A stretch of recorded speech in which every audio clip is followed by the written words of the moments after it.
Hey guys, Chef Anita here, prepping up some dinner at home alongside my prepping for another event tomorrow. Like I said, it's going to be back to back until next week.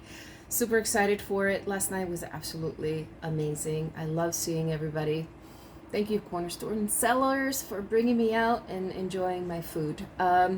So tonight, really quickly, dinner at home. I got this piece of boneless short rib from the meat market, and it's so beautiful that immediately I started screaming, Korean barbecue. But I've had a lot of those flavors this week because of this private project, this personal project that I'm doing here.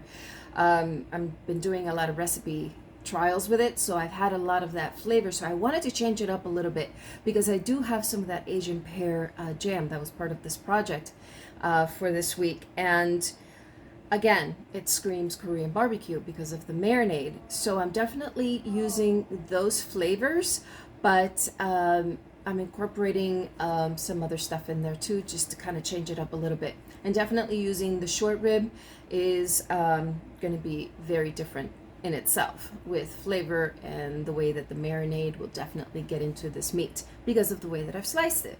So the whole piece, kept it whole. Sometimes they're like, oh, we'll do it for you. I prefer not to because it gets oxidized and, the texture could be different.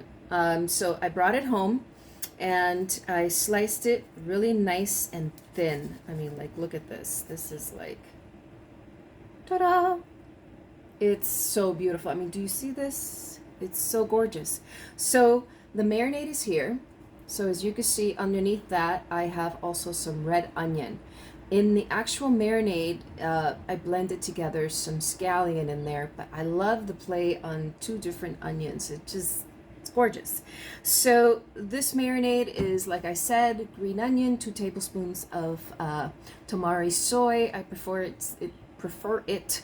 It's gluten-free and it's less sodium, so it's not as salty, so then I can really hit it on that pan and not over reduce the soy, and it gets this really metallic flavor if it burns. So this one I prefer. It just works better. So again, 2 tablespoons of tamari. I have honey in here. I have coriander, a little bit of paprika, some ginger, what else? The scallions, like I said, and rice wine vinegar. Goodness, I have a lot of stuff in here. Some cayenne pepper, and really importantly, and yes, it works, trust me, some harissa. Yes, I wanted harissa along with cayenne pepper. Those two flavors for me just like, sing. So definitely have a lot going on in here, and with the jam itself and the way that I made it with those flavors, it's even gonna elevate what's going on here because it has a little bit of cardamom and some cinnamon, a little bit of nutmeg, and that beautiful white wine for this, secret project that I'm working on. And so anyway, I'm putting this to marinate for only about an hour or two until we're ready. It's already 5 o'clock here, so whenever we're ready. I don't want it to get overly saturated with this flavor. I want it to be there, but I don't want to change the texture of this thinly sliced short rib, so I'm definitely only keeping it in there for a short time. And I'm going to put it into the fridge for the first hour, and then I'm going to pull it and put it onto my countertop so it comes up to room temperature. So then it's really, really going to be nice. And we're just going to eat this like a little lettuce cup. I didn't want any rice. We've been eating, really clean, really healthy, just to get back to one, and it already has that soy, so I just didn't want to add anything else, to make it a little less unhealthy, blah, blah. Anyway, so I'm going to make it as a lettuce cup.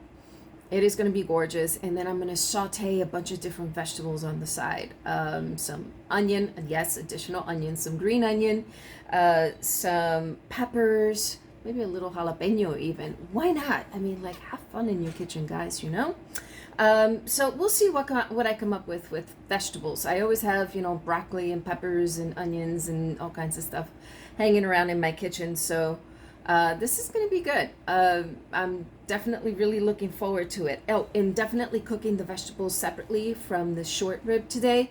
It'll keep the moisture away from the actual short rib, and it won't get tough on me. So that's why I'm doing the vegetables on the side. And then if we want to marry them together, we can after they're done cooking. So that's a nice little pro tip too. Depending on the cut of meat that you have, definitely short rib I like to cook separately from the actual vegetables. So that's just me. I find that my meat then gets nice and charred and it doesn't get steamy or hockey puck like. I hate it when that happens. So definitely come back, see what I'm up to. Again, lots going on, back-to-back events here. And yeah, come back and see the finished meal. I'll talk to you guys soon. Ciao.